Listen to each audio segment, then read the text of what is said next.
Welcome to the Volk Furs Podcast. I'm your host, Garrett Volk. The fur trade has a rich history dating back to the 1500s.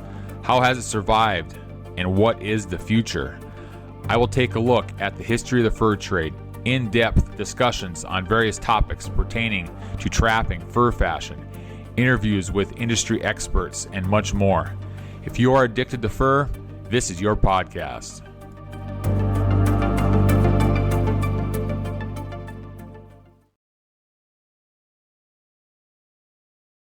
Hey everybody, welcome to the Volk Furs Podcast. A couple notes before we get to Rusty Kramer.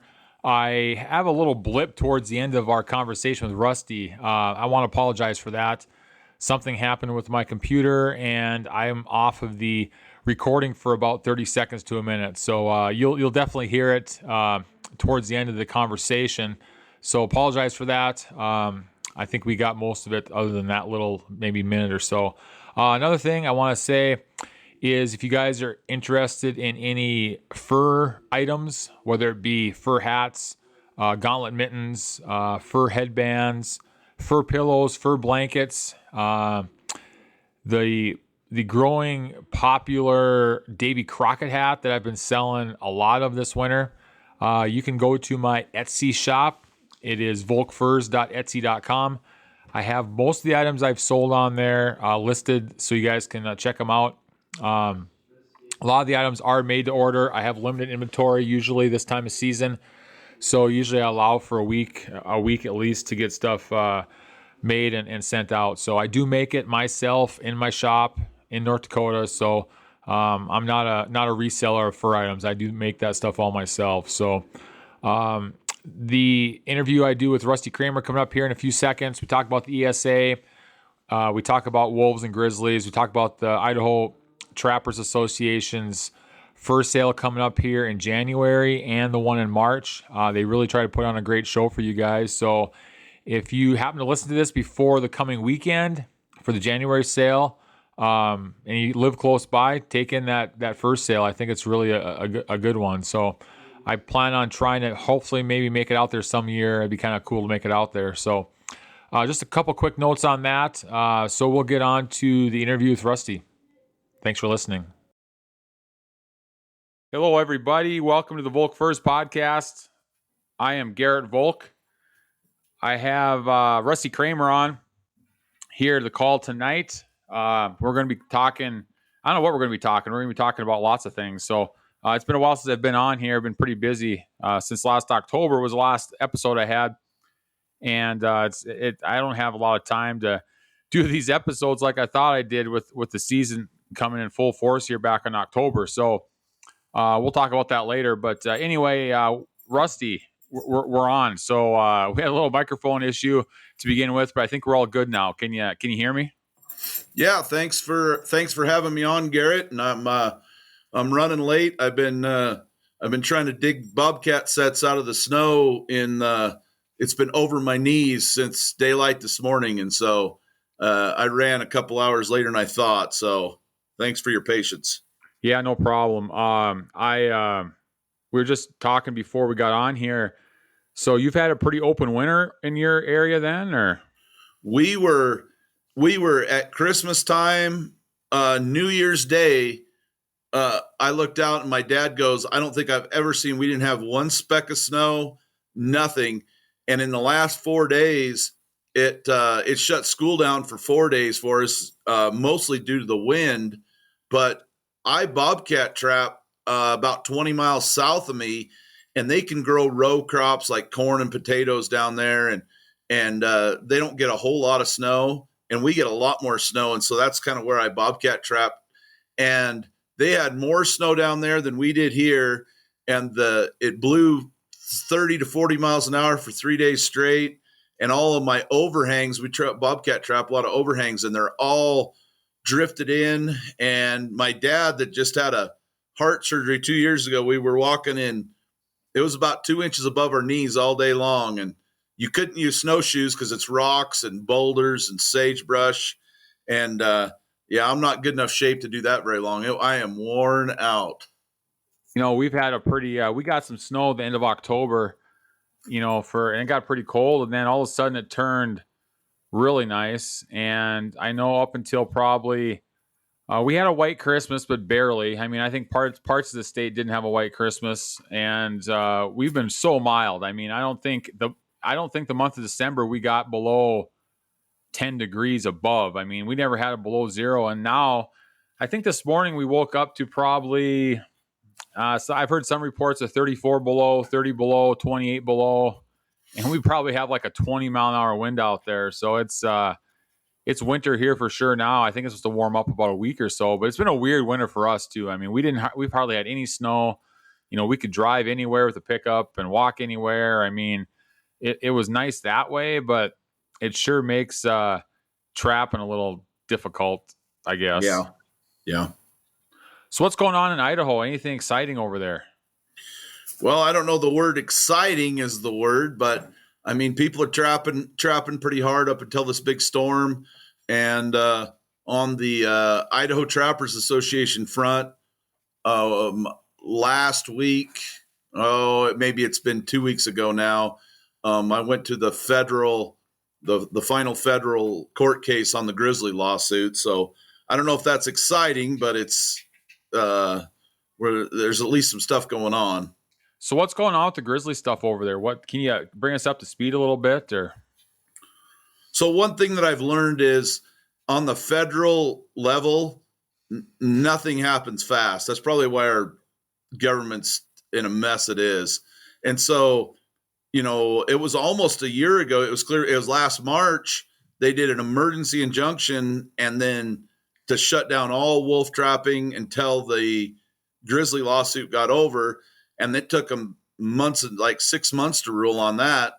And 2 weeks ago they've done all of the, they've interviewed everyone. And so it was going to be the final arguments. There's a legal term for it, but the final arguments. And so I sat in and listened to that. We listened to the Defenders of Wildlife do their side. The Fish and Game lawyer did theirs. And then the NTA lawyer, Gary Listico, he got equal time as well. And then she goes, well, we'll break for lunch and then you'll hear my ruling. And so I was all excited. And then he goes, well, don't get excited. It's 30 to 90 days. She's got to deliberate on it before they make a ruling. oh man. I'm like, good Lord. So yeah, if people hadn't heard the last time I was on your show, this is essentially that these anti-groups are saying since the grizzly bear is listed as a threatened species on the endangered species list, they're saying there's a possibility you might catch a grizzly, and so you shouldn't trap wolves in any grizzly habitat. And that's also there's never been a documented case of a grizzly bear being caught in Idaho in a trap.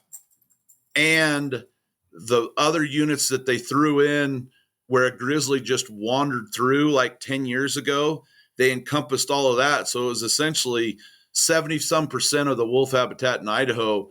They didn't want you to stop or trap until it's the last grizzly goes to bed.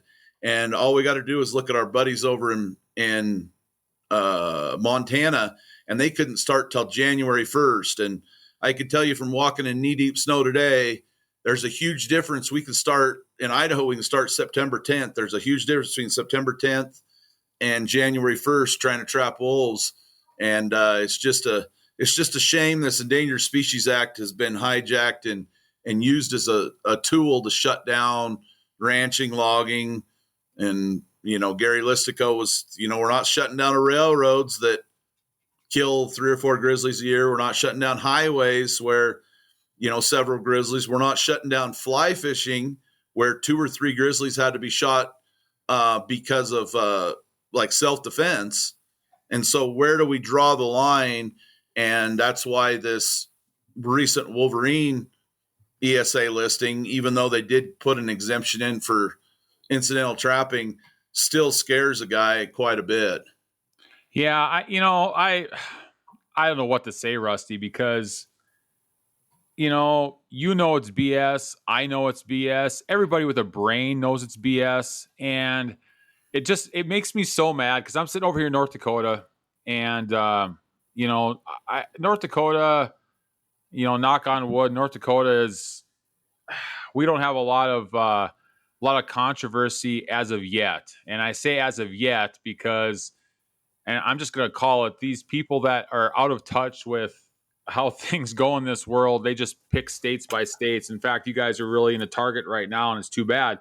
But just looking from afar, and as far as grizzlies go, grizzlies are moving east. They there was a grizzly that I believe was spotted in the Missouri River Breaks this last summer, I think.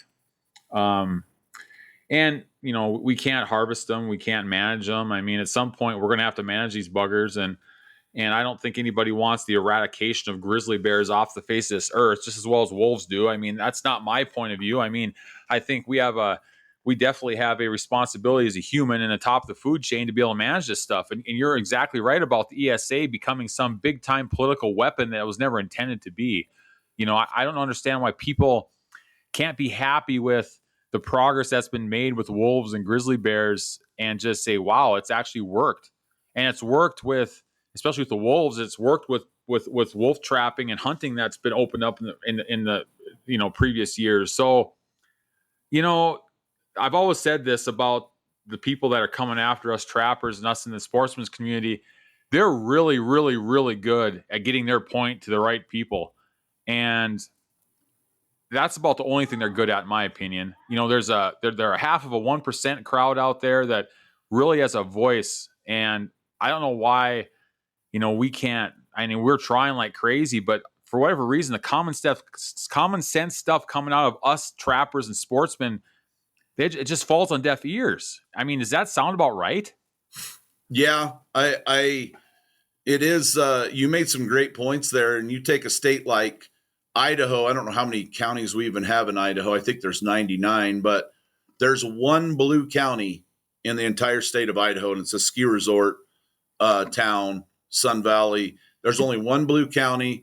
We voted for a Republican president for 34 years or whatever it is. And we have a governor that's a rancher. We have our Fish and Game Commission is very pro trapping. We have all these great things. Our legislature is extremely heavily ag based, but here a federal judge can come in and with one swipe of the pen change all of that. And it is a shame because then you're labeled, if people don't know your area, you're labeled as, well, geez, they must not like these species and stuff. And take Canadian lynx, for example.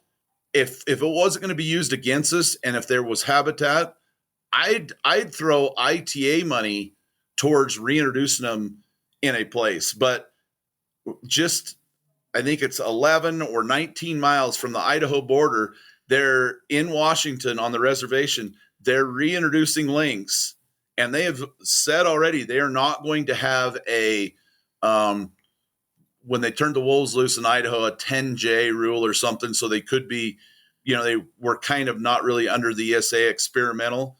They are not that way. So if they wander, and animals don't know state borders, if they wander into Idaho and they get caught in a trap, we're going to get penalized for catching that lynx. And if you just see up in Alaska or in Montana, we don't want to go down that tangent, but they have it's not a quota, but there's an incidental take in the lower 48. You can trap X amount before problems happen. Well, they just did catch a lynx in Montana, but I'm like, well, why should we get penalized if they're trying to reintroduce them in another state and dumping them in there and they wander across the border? And then the other big thing that I like to tell people, I have a couple friends that are in Africa, and it's always interesting to, talk different culture and stuff like that. And they said, do you realize, and they were really interested in the wolf thing. They read about a lot in the news. And they said, do you realize that there's vast, vast areas of Africa that used to have lions, hyenas, cheetahs, leopards, elephants, that you can't have it in the 21st century. And I'm like, oh, I guess that makes sense. He goes, do you think you can have lions, leopards, and elephants where there's a bunch of crops and cities and all that? You just can't do it in the 21st century in big areas. And it's the same exact thing in the West. It's not like we're dumping skunks out. And so, from there, a lot of people would be like, love the romantic idea from Idaho to Illinois. There's 50 million buffalo and grizzlies and wolves, but I say how it is. It's just not feasible at this time because those types of animals, they aren't skunks or fox or chipmunks. They require big area and there's major, major conflicts. And when you're talking grizzlies, you're talking major conflicts as far as, the NTA vice president and the Montana president, Matt Lumley, last year he shot one at 6 yards when he thought it was a coyote outside getting into his chicken coop, and he shot it at 6 yards from the hip and in his yard. And, these grizzlies, I don't have grizzlies in my area, but it's just they can't be everywhere. Same reason we can't have buffalo in Iowa anymore. It's you'd like to turn back the clock 200 years, but that's just the way it is. They require huge, huge areas. And, they can live in parts of Alaska and Canada, and there's just only so much places. And that this romantic idea that you can have grizzlies in the mountain range above Seattle and Northern California, and there's only so much place that these large carnivores can still be. No, you're absolutely right. I mean, it's an unrealistic dream for a part. I mean, I am positive there's people out there that are still trying to get buffalo in the plains of North Dakota. I'm sure. I have no idea, but I can well imagine some of these people that try to do that. But I think that there's room for there's, in my opinion, I say I don't live out in Idaho. I don't live out in the West as far as and have the interaction with the wolves and the grizzly bears. But I think that, like I said earlier, I think there's room for these, but you have to be able to manage them, and you have to do it in a common sense way.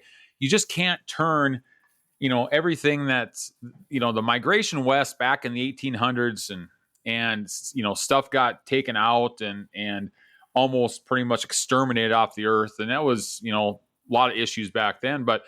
Boy, we've come a long ways since then. I mean, there's regulated seasons and quotas, and there's regulations, and you and I mean, we want to continue doing this for many, many years, and our families and our kids. So I think there's a sense from the other side that you and me and everybody else want to exterminate everything out there that's living as far as other than human, and it's not the case, because I don't know what other reason these people that try and stop the harvesting and the managing of this. I know just as well as I know that, speaking of coyotes and stuff, I mean, boy, I'll tell you what, since the coyote market's died, there's a ton more coyotes around here. And guess what happens when there's a ton more coyotes? And you know exactly what I'm talking about. They get sick and they die, and there's nothing left. And, that happens with any type of animal out there. You get too many of them for the capacity of the land. You have to be able to manage them, and, just letting everything go like it was back 200 years ago, it doesn't work. I mean, it doesn't work anymore. And I'm not sure, where these people are getting these thoughts from, or what the money trail is. And that's why I always look for the money, because that's where it always is at. But what's your opinion on all that? I mean, why are people, or the masses, or is it just an ideology that they feel good every day when they get up out of bed and say, I'm going to cause problems? I mean, why are people doing that? I think that a lot of it, I mean, it's multiple things. A lot of people are disconnected from, you got the rural versus urban divide is in my office. I work for a water district. I got an office, and I do a lot of ITA stuff in there. And I have the county by county voting on the last presidential election is a very, very scary thing, because it's a sea of red from coast to coast, and you can win a presidential election by just tiny, I shouldn't say tiny, but tiny on a map population centers. And so it literally makes you feel like the rural has no vote. And so, a lot of people have no problem eating a steak, but man, they would they really don't get an uneasy feeling about killing a cow.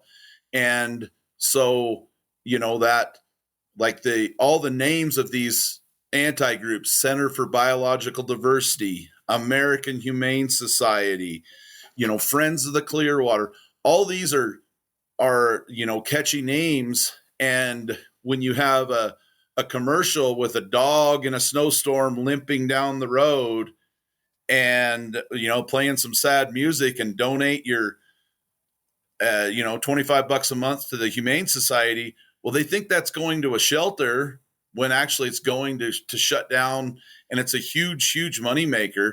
And so I think the people that donate to those are meaning well. They think it's going to a dog or cat shelter, but it's big money. Just Google how much these nonprofit anti-groups, their CEOs are making millions of dollars. And yeah, that's about that's in my opinion, that's about as corrupt, and that's corrupt. I'll just say it. It's corrupt. And like you said, I agree that there are probably people that, I know people that are probably, that would donate for a goodwill for an animal before all this craziness started happening with like all the Humane Society and all these people that are like, for what, I don't really know what all the names of the organizations are. You probably can, it's probably, you can pick 20 of them out there, but I know people that probably would do something like that, but they're under the impression that it's actually going to helping something instead of going to line people's pockets. And that's what really bugs me. Yeah. And it is a bummer deal. And, these lawyers are getting paid whether they win this lawsuit or not. And so it's just, even though this lawsuit, we're splitting the cost in thirds. The Fur Takeovers America is taking a third of it. The NTA is taking a third, but we've still piled up massive legal fees on this deal. And it's just a shame because they've got a lot of money and they can just outspend you on the deal. But you are forced to do it because sitting there at court, even though we've got a really good fishing game here in Idaho, and I get along with the director, I can call him on a Sunday night, got his cell phone. I still feel a lot better with the NTA lawyer that's a trapper sitting there fighting for, so we don't get a link zone that's like in Minnesota, or a link zone in Montana, and all of a sudden you get some restrictions just to, well, let's get this case done with and put some restrictions that are on there forever. So my question is, when does this all end? Does it ever end, or is this an ongoing, perpetual thing that we're in right now? Well, I can't speak as eloquently as Matt Lumley. He's the president of Montana, and he's the vice president of NTA. He works on a U.S. senator's ranch. He's very deeply politically connected. He's on the Safari Club board. And really what you have to do, because what we're doing right now is you've got a leaky roof, and we're paying somebody to empty that bucket out and constantly running back and forth instead of just fixing the roof. And so really what we need is ESA reform, because you have to get this out there that, I don't want to see Canadian lynx and wolverines and grizzly bears.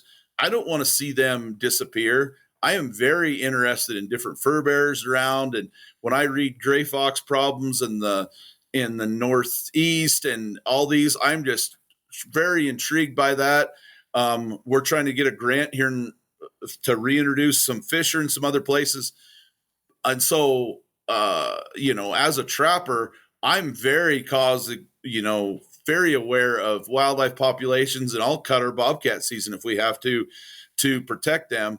But to just get hijacked on some of this where, with lynx, for example, you go right over the border into Canada and there's no quotas. Well, a few wander down. That doesn't mean they're endangered. It's the fringe of their range. If you get 5 warm winters and possums creep up into Maine, they're not endangered in Maine. It's just that's their far expanse of their range. And so it's hijacked, and then it's used to shut down stuff. We could talk all day whether it's sage grouse here in the West, and it's just a shame that it's used as a tool, and especially in a state here where very proud to try and protect things, and they can't come after our wolf season because we still have 10 times the federal requirement on wolves. So, but all this grizzly lawsuit is all centered around shutting down wolf trapping. Sure it And is. so Now, it's kind of the poster child of the month. They're making a lot of money off of it. It's kind of the club and the baby seals that made tens and tens of millions of dollars for the anti-groups. And so they need a poster child to have that sad wolf pup on Facebook and Instagram and try and generate money. Anyways, yeah, the 50-foot level, the 500-foot level, there needs to be some federal reform, and I don't know how that gets done. That's for people that are above my pay grade. yeah, that was my next question. Where does a person even start with something like that? I mean, is it important enough to the mass of politicians to even tackle that, or is it, or what's the deal there? What do you think? What would be the first step, even? I wonder. Well, I don't want to get too political on your show, but I know that we had Gary Listico and Matt Lumley. They were back there in Washington, D.C. 5 years ago. And you take someone like Trump and he says some dumb things and some people don't like his tweets and a lot of things like that. And he's not, even though his kid's a hunter and his kid's actually wolf hunted with Matt Lumley, went on his trap line with him, Trump Jr. But he was someone that everything was back to jobs. And so they were going to pitch a deal to the head of the his team on trying to pitch something through the Senate on an ESA reform. And they're like, don't go after, hunting and trapping, go after jobs. What does a sage grouse listing do to mining oil in Wyoming? What does a spotted owl situation do to the logging industry in Oregon? And it's going to take somebody at the high level that is concerned about American jobs instead of, hey, we have the potential, this one little frog or this butterfly, this thing, right, could shut down everything we do, because the ESA is written so they just passed the 50-year anniversary last month, and it was dreamed up on a napkin, I guess, at a bar one night. I was told, but the definition of quote unquote take is very, very broad, and it's even broad enough that if you're in Yellowstone and a grizzly turns its head and looks at you, you are impeding his line of traffic. That is a take, let alone your car hitting an endangered. There was a bumblebee. They were talking about that hitting on there, whether it's a windmill that's supposedly all green, that's really harming some types of bats and raptors. And so the definition of take, even when people are like, oh, well, we'll turn the lynx loose. And I'm like, no. Running it up a tree with a dog, hound hunting, putting it into a cage trap and turning it loose, all those are definitions of take. And so I don't know, it is frustrating, but all we can do it instead of just throwing our hands up, we're just fight one battle at a time. We won the lynx lawsuit back in 2015, 0 restrictions. When this grizzly lawsuit came up, we jumped in as interveners, and like I told the folks at a couple of our meetings, these conventions, and we're going to talk a little fur sale stuff in a minute, conventions and fur sales and banquets, all that stuff is really cool. And I like it too. But if your trapping association doesn't step up to the plate and fight when there's a direct threat to trapping in your state, then I don't know why in the heck you even have a trapping association. And so this thing was a no-brainer. And I know you don't want to talk about grizzlies all this whole time, but I want to tell you one quick thing. People have asked me, well, why do you intervene? What do you get out of that? And I was watching the final arguments, and the judge, we really only have grizzlies in there's a few that will roam around, but there's one unit that borders Canada, and then there's 4 units that border Yellowstone Park. And so there's some livestock over by Yellowstone, but that unit that borders Canada, there's not a lot of livestock on the timber up in the Forest Service up there. And so the judge asked, she goes, hey, so why do you need to trap a wolf if it's not to protect livestock? That was the direct question. And the fish and game lawyer goes, well, it's in our constitution that you can fish, hunt, and trap. And some people want to do it as a hobby, and some people like the wolf pelt, and just kind of in monotone. And then she answered the other questions, and then it was Gary Listigo's turn. And he goes, I got a lot of stuff I need to say about dispute all these other things, but I want to get back to your question. And then he just spoke from the heart for 3 minutes. My grandfather trapped, my father trapped. I've got 80 traps in the ground right now. My son is trapping. It's how I identify myself. It's a part of who I am. And he just went into just off the cuff like any of us would. Right. And my director that's with me is just elbowing me in the ribs. Like, you know, you couldn't talk because there's so many antis around you, but it was like you know, you're not always going to be able to have a trapper that's your lawyer, but there was right there. I said, it's worth us doing a ton more fundraisers just to have that right there. Cause he got done and the judge goes, perfect explanation. That's what I wanted to hear. I didn't know that. Okay. And it was just really cool to see him tell a federal judge that. And, you know, that's one thing, the thing that I got from that, what you just told me is that, that's what that judge needed to hear, because that judge didn't know that, because the trapping tradition in these states is way less than it was. I'll just pick 100 years ago. Okay. It might even be the way less the last 40 years, but it's because the people don't know. They don't know the tradition behind it. They don't know the family generational trappers out there. They don't know that it's part of their life and it's part of who they are.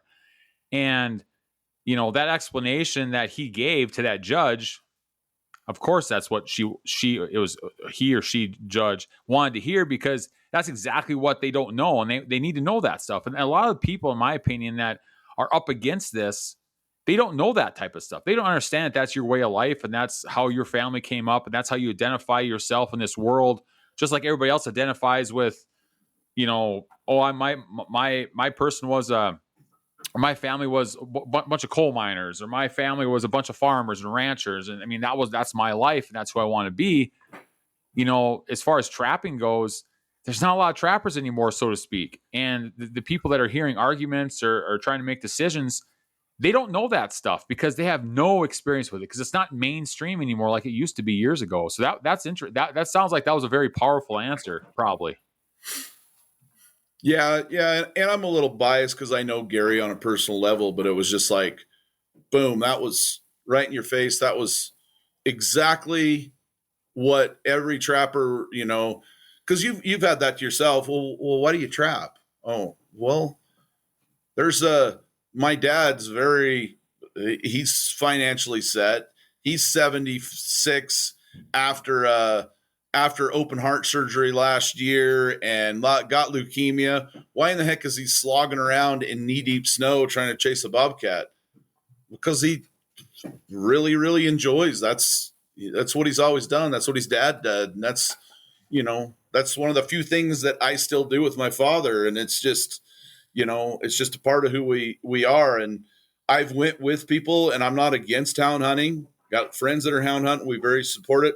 But when I go with hound hunters, I see that same passion, and they just want to hear their dogs. And, you know, some people are crazy mule deer hunters or duck hunters or golfers, or, you know, it's not my thing, but, you know, more power to them. And it's just a lot of people don't, and especially when you get far west where, you know, the vast majority of the ground is public ground, and they're just trying to tell you what you can do on public ground. If you want to go pick berries or camp or hound hunt or archery hunt or go skinny dipping in the hot springs, whatever you want to do, it is public ground. But don't tell me that I can't do what is heavily regulated already, and then I'm trained and I've been doing forever, that I shouldn't be doing that on public land. Yeah, I hear you. I'm with you 100%. Well, I have a feeling we could talk about this for like 3 hours, I'm sure. So, and I just, like I said, over here in North Dakota, we don't get a lot of it. I hope we never do, but I sit and read this stuff, and here's what's going on in the West, and it just makes me so mad. It just, because I'm a big person that I'm a realist, right? And I don't let people's ideas get in the way of the facts about things. And when I see this kind of stuff, and I see what's going on, and it's all political, and it's all ideology about people that don't have a clue about what's going on out there, it just makes me so mad. And I'm like, how can we have people in positions like that actually try and make other people's lives miserable every single day with the stuff that they're super passionate about? I really wish that I could find something that these people that are so anti, that they're so passionate about, that they would go to great lengths to try and save, and see how they feel about that, because it just frustrates me so much. And I do appreciate everything that you guys do out that way, because it reverberates down to every other state and every other future case that hopefully we don't have a lot of, but it seems like it just happened. So let's go and talk about your upcoming fur sale. Let's get on a brighter note, something that kind of changed gears here. So you have a fur sale. Was it next weekend coming up here? One last thing, and then we'll drop that subject. If anybody that's listening to this wants to donate, we have one joint account, and so they would need to send donation checks to the National Trappers Association at their Indiana address, and just put a note in there that says this is for the Idaho grizzly case. And we've gotten tremendous support, mostly from Western states, but a tremendous amount of support from Western states and a lot of groups in Idaho, Farm Bureau, Cattlemen Association, whitetail groups, a lot of groups like that as well. Okay, duly noted.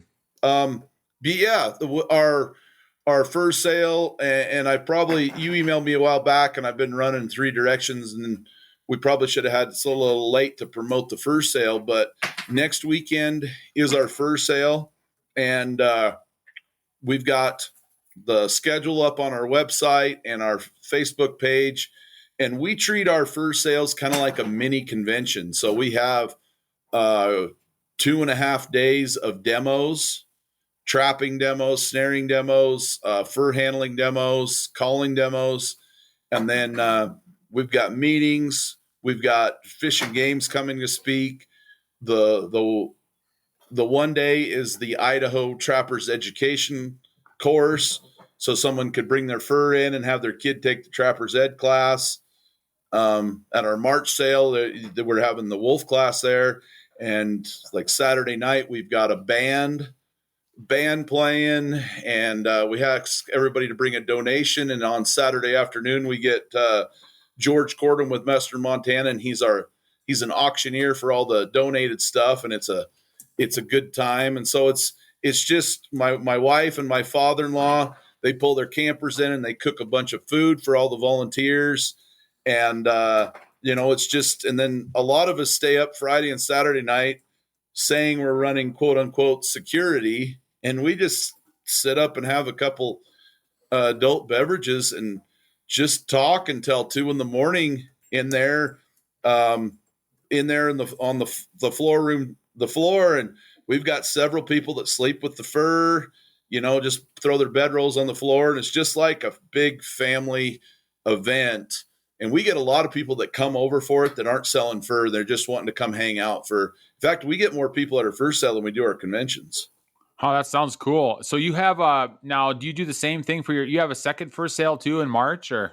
We have a second one in March. That one's March 8th, 9th, and 10th. And yep, we run it exactly the same. The only thing we do different that the March sale, we're going to do a Wolf Trappers Ed, and that's through the Fish and Game, but we're just kind of having that as it's just a perk to come. And so, we've done that. The key to having a good fur sale is to have, get lots of people there and lots of fur. And it's kind of like the the baseball movie. If you build it, they will come. If you get enough fur, even in a down fur market, you'll get them there. I think I've got 17 buyers. You've came to our sales before, or was it your brother that came? My brother came. Yeah. He came at one time. Yeah. But it's, and really, and I'm not going to knock North Dakota right now, but North Dakota had right there the biggest sale when coyotes were hot, and it was just mostly a coyote sale. And I saw the writing on the wall that this coyote thing was going to bust sometime. We made a lot of money off coyotes. We had 3,600 coyotes at the one sale, and I had 250 at every sale myself. But when the coyote market busted, then the North Dakota sale had to close. And what we've done is we've diversified a lot. And so really catering to the craft market. So we've got a tremendous amount of tan fur there, and we've spread out, and the skull market has gotten really, really hot. And so we've got skulls, some frozen taxidermy items, a lot of antlers, taxidermy mounts. This bone and claw market has gotten really blown up, and I'm trying to get our fish and game salvage sale to run through our sale. And so then, you've got everything from somebody just wanting to buy 100 red fox to make blankets to we've had advertised enough. There was a few people coming. Hey, I just want to buy that skunk looks cool. This bobcat looks cool. And I want to just tan it and give it to my wife. And we have fish and game. They're stationed there. They'll tag bobcats. They'll sell fur buying licenses as well.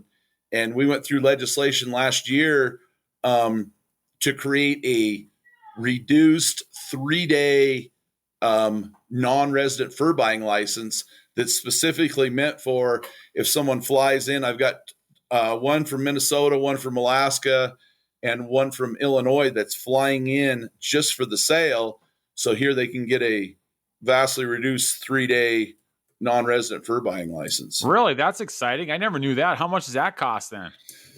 Hell, it's still like $82, but it's a lot cheaper than the 200 and something, normal license. Cause some of those people are they're not even gonna step foot in Idaho again. So it works perfect for them.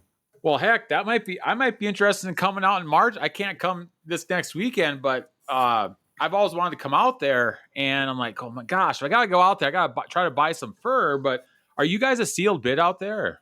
We are a sealed bid. Okay. So that's good and bad. You have to be careful if you could buy $0 or you could buy $150,000 worth of stuff. Yeah. Could be bad. So, but if you came out, I'd love to have you do a demo on making fur products would be a really interesting one to a lot of people. Some people are trying it in their hand and, with Etsy and the internet blowing up. And we've had those before, people how to make mittens and hats and stuff like that. Well, let's talk about that for a second, because I wanted to talk to you about that. I started out fur buyer, and I still buy fur, but I've pretty much seen the writing on the wall that any fur buyers now are probably not buying for the wholesale fur market overseas anymore, so to speak, like they used to be, because that overseas market is pretty much dead. I mean, of course, there's going to be people, and I see reports of how there's renewed, and it's uptick in the market, but we're not really talking uptick in market. We're talking probably manufacturers and overseas people probably just replenishing their inventories a little bit is what my opinion on. But anyway, so, start out fur buying. I still buy fur, but I buy a lot more for myself. And in 2018, I started making things. So I've been doing this now for probably 5.5, 6 years as far as making fur items. So I think I've seen this. I asked you the last time I had you on here, and you mentioned about the craft buyers. I'm wondering, because I know you mentioned Etsy, because I've been on Etsy now for a little over a year. It's been about 13 months now. And the last, one of the reasons I haven't put a podcast episode out and done much trap in the last 3 months is because I've been busy making fur hats and selling them off of Etsy. And I've noticed there's been a lot of people trying to make fur items, sell online, whether it be Etsy or word of mouth or their website or whatever. And people are buying them like crazy. Now, I've had do you know Kyle Krebs? You know Kyle Krebs? I know him from Facebook. I don't really know him. Okay. No. So him and we used to buy some fur from him, and I talked to him quite a bit, and he started getting into making some things. He's a big coyote trapper in Southwest North Dakota there, and he started making things here within the last year or so, and we just we talk and kind of exchange ideas and talk about things, and we've noticed that there is a ton, in my opinion, and I'm just going to use ton because it sounds like a lot, but there more than I would ever think. There's a lot of demand for fur items in the United States. And the biggest limiting factor, and I wrote a fur market report for the latest edition of the Dakota Skinner that's coming out here, probably in the next few weeks. The biggest hurdle, I think, and I'm not sure about over in Idaho, but the biggest hurdle I think is that people don't know what fur is because they don't have it in front of them. They don't know what it is. They have never felt it. They've never used it because there's just not many places anymore that offer that. I recently became a member of Pride of Dakota. It's a North Dakota agricultural department that puts on this Pride of Dakota program for small businesses in North Dakota that's focuses on, products that are made in North Dakota, and they do holiday showcase shows in the fall of the year. I've been to 2 shows now in October and December, one in Minot and one in Bismarck. And the overwhelming support from people having a lot of interest in whether it be a fur skin, a fur hat, a headband, whatever it may be, fur pillows. And they're like, wow, this stuff's really cool. This is really soft. Man, this is really nice. And the idea that I got from these people is that these guys have never been in front of this stuff before. I mean, you go to every store around, there's nothing with fur, which, there really isn't a reason to have fur there because it's not those type of stores, but they have no idea what it's about. And once they have it, it's like, well, this is great.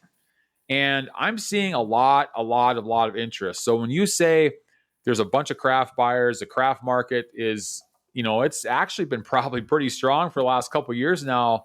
And I had my doubts about how long it was going to stay, but what are you hearing? What are you seeing for demand for items from people that maybe aren't even connected to the fur industry, so to speak, as far as trappers or manufacturers? I mean, are normal everyday non-trapper people starting to wear stuff over there? Have you heard of anything or noticed anything? Yeah, I think, and talking to some of these, there's a huge stock show that clashes with my sale this in Denver, Colorado, I believe. And 2 of our big buyers in March will are at that big stock show. And they've told me ever since COVID, they've been selling a tremendous amount of fur related items. They sell it at Sturgis. They go to the NFR finals down in Vegas. But I think and that is good, but it's still not the same. And I mean, it's the direction we're going to have to go.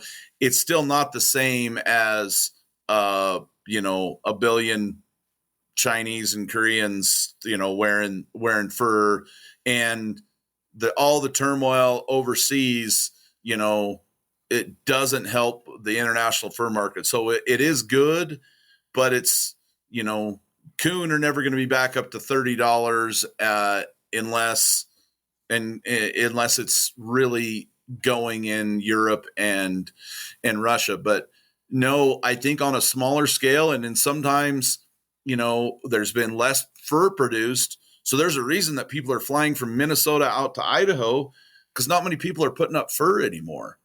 And so it's getting harder to find, unless they want to go to an international auction. It's harder to find a decent fur. This beaver craze is I think it's going to be, don't quote me on it, but I think it's going to be very short lived. Now we're riding it right now because of the Yellowstone show, and that's all, kind of a different deal because it's going into cowboy hats. But as far as wearing fur, I just think it just doesn't, and maybe that's because I'm out in Idaho. The taboo stuff about fur, I don't see it. And then when it's cold like it is now, I see fur hats, and we have a lot of people that come and just don't know anything about stuff, and they're like, "Hey, I want to buy that pelt." My wife, she grew up in a ranching community, didn't know anything, anything about fur at all. Well, so then when she moved to my house and I've got a couple mounts, and she goes, "How come you don't have any fur?" And I said, "I don't know. I just always sold it." And so now literally my house has got fur in every room, and a bunch of it's stuff that I haven't. She just like, oh, she sees some Eastern coyotes on the sale and she thinks they look cool. And so, she just loves and her mother's the same way. I'm like, "Why are you bidding on that bleached out red fox?" "Oh, I don't know. It kind of looks cool. It's orange. It's all bleached out." Or she doesn't know it's bleached. And I'm like, "Look, the hips are all rubbed." She's like, "I don't know. What's that mean?" And so my dad's like, "Just let her bid on it. Who cares?" And she just thinks it's really cool to have the fur and the pelts. And, it's our biggest, when we do not trade shows, but we do like sportsman shows, and we're trying to hand out flyers for memberships. We have I'm sure you got tons of just the little scrap pieces when you're making stuff. Well, we've got bags of that, and we hand it out to every kid that walks by. And then you don't know how many people come over and feel the fur. And we've got some fur for people to, "Hey, this is a red fox. Hey, this is a wolf. Hey, this is a raccoon." And I think just the hands-on, when we go to schools, do school events, just the kids feeling the fur, just as like, that's an instant. They want to rub their hands through it or put it around their neck. And, we were just at a sportsman show a few months ago. And so the lady's like, "So coyote market's down?" I said, "Yeah, they're barely worth skin and blah, blah, blah." She goes, "So what do people do with them when they shoot them now?" And I said, "Well, unfortunately, people are just leaving them lay." And she goes, "So people have a problem with you wearing fur, but it's okay to shoot it and just let the buzzards eat them?" And I'm like, "Yeah, it doesn't make much sense, does it?" And she's like, "Okay, now I see what you're talking about." And it's, if you look at it that way, the coyote's still going to get harvested. The beaver's still going to get harvested that's having damage control. At least get some use out of that fur. But Yeah. I think the craft thing has gotten really strong. I just there's only so much of it in the United States, but I don't know, with the internet and stuff. And I never thought that there's an endless supply of clean coyote skulls still being needed out there. And you figure it'd get exhausted, but people back east, I keep going back to the Yellowstone show, and my wife watches it, and I've saw some of it, whatever. But people are like, I go, what's this craze? Oh, they kind of watch the show. They want to wear a cowboy hat, maybe, put a coyote skull on their shelf at a Manhattan apartment. I'm like, okay, well, maybe they feel a little Western that way. But Well, yeah. I mean, I think, when you mentioned international fur trade, it's unfortunate that Russia and China are fighting, and Ukraine was a big user of fur. But that's their culture over there, because it never quit. And I think, in my opinion, this is just my opinion, I think there's a generation in the United States that was missed with fur usage. I think there was a time that there was a generation in this country that just was not involved in any hunting or trapping at all. And I don't know when that was, but I think, the people that I'm selling to, I believe, are younger people. And there's definitely a hunger for that type of stuff for this younger generation. And I don't know why.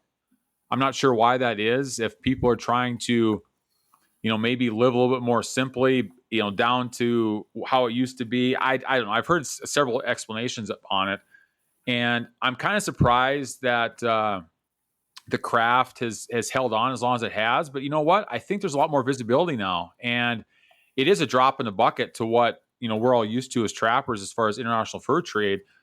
But I think that's okay, because I think that this beaver market, like you said, this beaver market's shaping up just like the coyote market, Rusty. And I hope every beaver fur buyer out there is listening to this, saying that, be very, very careful because there was a lot of people that went down with this coyote market that had skins that they bought and they could not get rid of. So that's my little advice for all you fur buyers out there. But I think that you're right. I mean, the beaver market, I think, is probably not going to stay this high forever. But at some point, the felters, they're going to have all the skins they need for a couple of years. But back to this craft thing, and I'm a crafter, and I'm going to be optimistic about it. I'm not going to lie to you about that. But I do think that there's probably some renewed interest based on what I've been talking with people about as far as what they're selling, whether it be I've gotten requests for just regular coyote skins hanging on the wall, like I need a wall hanger. Okay. I never really would think some of these people would buy this type of stuff. I think it's a generational thing. I think there's a generation out there that are hungry for this stuff. I have no idea why. That's kind of just a guess because I can't explain it otherwise. I just can't. Yeah, I've been trying to spread the word. Like at our sales, well, I just had he doesn't like to be called a craft buyer, but one of these buyers, because he played in the market with a lot of different things, and he's a big, huge skull and bone guy too. He's one of my biggest skull buyers. But he said, I've got a few thousand coyotes sitting in my house tanned for different projects. But he goes, if you take a heavy, we don't have Southern Idaho, we got a pretty nice coyote. It's not as good as you guys as northern North Dakota ones, and the northern Montana above the High Line. But he said, if you had a true heavy coyote, good color, and he said, if it was dried there, he says, I would bid $15 on it. If you had the feed on it, I'd bid $50. Yeah. Because that, with the feed on it, I can get tanned and I can sell it at these shows. And he goes to Jackson Hole for a big 10-day deal. And the tourist comes by, oh, so you take some animals. And I mean, this is clear down to squirrels. Like when I did a Facebook Live, and the animals that you can tell where the market is. I said, yeah, it's no secret. Beaver is hot. Get the beaver there. But I said, this is what I am hearing that we need right now. We need red fox. We need gray fox. We need skunks. We need otter.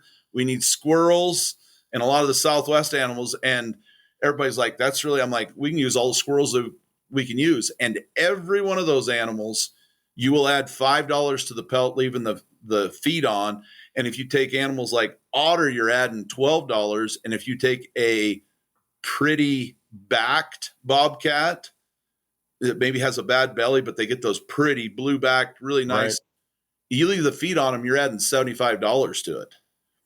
And so, and now fur buyers and they don't really care for the craft guys a little bit, and I won't call them out here, but I've had some big fur buyers saying, well, this is a bunch of BS. They're bidding $24 a nose on those red fox over there, and they're really only worth 11. I'm like, well, if their check clears, I don't care who they are. They can go do whatever they want with them. Like, I'm sorry, you want me to go out to the trappers and say, well, the fur's really only worth 11, but these craft guys need them because they're out of red fox blankets, and so they got to have them, and so they'll pay a little more because they want to make sure. And so sometimes there's a little bit of button heads on. But I mean, this craft market's going. Next year, we're going to expand out into some more carcass stuff. And I'm not talking carcass with fur on. I'm talking just the carcass that was a waste product before. But this bones, the witchcraft, the bones, the skulls has getting in, and people taking and putting all the bones together for like a whole skeleton is a huge deal. One of the craft guys bought 200 beaver tails at our sale last year. And he goes, I don't even want the leather or the fat because some people chop them up for bait. Some people use the leather. He goes, I'm needing them for the tailbones. And he told me for some of these oddball, he's needing, I called him. I said, hey, will you buy spotted skunk carcasses? He's like, oh, absolutely. And so, a wolf carcass is worth $75 with no skull on it. And I mean, I think and some people are like, oh my gosh, well, at least you're utilizing more of that. And on some of these other animals, the body parts get a little gross with you, but like a wolf heart is worth quite a bit of money. And so they'll buy these carcasses, clean the bones, take the heart, and they're selling the heart, believe it or not, and the liver. And what they'll do is they'll put it in formaldehyde, and somebody in a Manhattan apartment has a jar. It's labeled wolf heart. And I know it sounds crazy to us, but this other alternative market is just exploding. And now that they're not skinning coyotes, the guy's like, I can use as many coyote skulls as needed. And then the oddball stuff, you take a bat, and I shouldn't say oddball, but not as a common, a badger skull is worth $12 raw. And if it's a flat skin and you skin it and flesh it and put an hour and 20 minutes into the greasy booger, might be worth $8. And so it's just, some of it's crazy, but we've really tried to cater to some of the skull and the craft guys and antlers, and to try and get some more. And then the trapper can get the most money for bringing all that stuff. I'm getting texts while I'm on the podcast with you right now, people wanting to bring stuff. Did I lose you?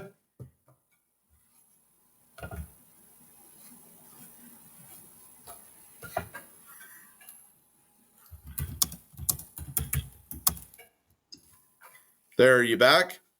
I'm back. Can you hear me? Yeah, I don't know. It just kind of beeped, and now I can hear you. Oh, okay. Well, hopefully we're still, well, we might have a couple. I might have to, well, I hope we didn't lose everything. We'll have to see. Dang it. Anyways, I've rambled enough about that, but I think this craft thing it's really saved us when the coyote market tanked. We tried to look at other ways, because the fur sales is our biggest money generator. One, we're required to be an ITA member to sell, and two, the commissions is what is one of our biggest money makers. Yeah, that's weird. That skeleton stuff you're talking about, that's interesting. That's really interesting. But anyways, yeah, I'm already getting my whole house, my mudroom is completely stacked to the ceiling with mailed in fur. So anyone listening to this, my number's out there on the website and Facebook page all over. If you're interested in shipping fur, call me first. And some items you might be upside down on the shipping, even as hot as beaver are. They're heavy, beaver and coon and mink and muskrats. There's some interest, but man, I've got our otter demand. I don't know if we can fill it. We only have our quota is 160 in our state. We're in between three Indian reservations, and the prices we get for otter, even we had a lot of Mississippi and Arkansas otter shipped in and still getting very high averages, because they're going to the native trade in these craft deals. And so we get a lot of red fox shipped in from back east, and we can't harvest fisher here. So some of those things like fisher and squirrels and gray fox and eastern reds look different to us than our reds, and otter we don't have a lot of those things. It's people are like, I'll still pay the high shipping costs and send them out there to your sales. So we get fur shipped in. I think last year our March sale, I counted 16 states we had fur we sold from. So, wow, that's quite a few places people are shipping in from. The only thing is, but I guess it's the same as fur harvesters. If you're in person, you can put a minimum on it. But if you're mailing stuff in, I don't allow people to put a minimum. And the only reason is, as we write the checks to the trappers after the sale. And so when you put on these sales, I've been working for, 2 months on this sale, and the days after, you're breaking down 300 tables, you're cleaning up the fairgrounds, and then we turn around and we got to write 160 checks between my mom and me. We got to write all those individual checks to all the trappers, address them, deal with and to turn around and mail stuff back to people. I just looked at it. I'm like, this is not gonna, if you're going to send it, you have to look at our past averages and just and just take a chance on us. And we get a lot of stuff back east, Texas, Arizona, everywhere, a little bit everywhere. Well, it sounds like I'm gonna have to make a trip out there. I keep saying this, but I gotta make time to get out there for that one sale in March. That might be a good time. Yeah, I'll put you on I got your address. I'll send you a buyer's deal with all the specifics on there. Cool. So, you got anything else you want to talk about, Rusty? You get any words of wisdom? That's the biggest thing we have right now is just this grizzly lawsuit and the fur sales, and just encourage people to check out our website. We've got a very aggressive Facebook page, and we have a very aggressive membership push. We've got a couple cool things going on, and I'm going to have anybody that signed up after January 1st is putting in for a drawing for a tanned Wolverine, and we're going to pull it at the Sioux Falls NTA convention. I'm going to have it hanging there. And so we're just trying to get, and we have a quarterly magazine, a 38 page magazine that you get with the subscription to the Idaho Trappers Association. And we have out of our 950 members, I think there was 200 and something that were out of staters. And so I just want people to know that when you get an Idaho membership, we're taking the money that we raise, and we're being very aggressive with it. Not just the lawsuit. We do a lot of banquets. We do a lot of events. We donate a wolf to the Cattlemen's Association banquet. And, we go to a lot of I went to the Chucker Chasers banquet, and we're very aggressive with our money. And so members, and I think it's gone a long ways to the members on saying, hey, at least they're being very aggressive with things. And we have always got a new Fish and Game proposal on changes. And so we just pride ourselves in being a very aggressive organization. Yeah, I think everybody knows, seems like in the trapping community, everybody knows Idaho Trappers Association and Rusty Kramer. So I think you guys are doing a good job out there. Well, appreciate you having me on. I know you're a busy guy as well. And so love having you out in March. And I hope to see you at the NTA convention is in Sioux Falls, South Dakota. And so I'm excited to see some Western faces there that maybe don't make it to an NTA convention. Yeah, I'm going to try and make it down there. I have a sister that lives down there, so I probably need to go down there, I think. So I think it's probably now I have a good excuse to go there. But anyway, thanks, Rusty, for coming on, and we'll catch up again sometime.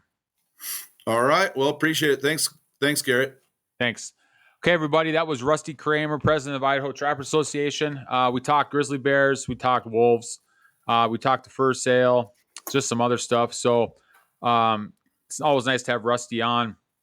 I'm hopefully get back into the podcast episodes here now this time of year, hopefully. So you guys have any suggestions for people, just let me know. Send me an email, info@volkfurs.com. Of course, as always, you can check out my Facebook page, Instagram page. I am selling items through Etsy, so you can search up Volk Furs on Etsy. If you have any ideas for fur items, message me. I always tell people, if you have an item that you want, I can usually try and design it and sew it up. So until next time, take care.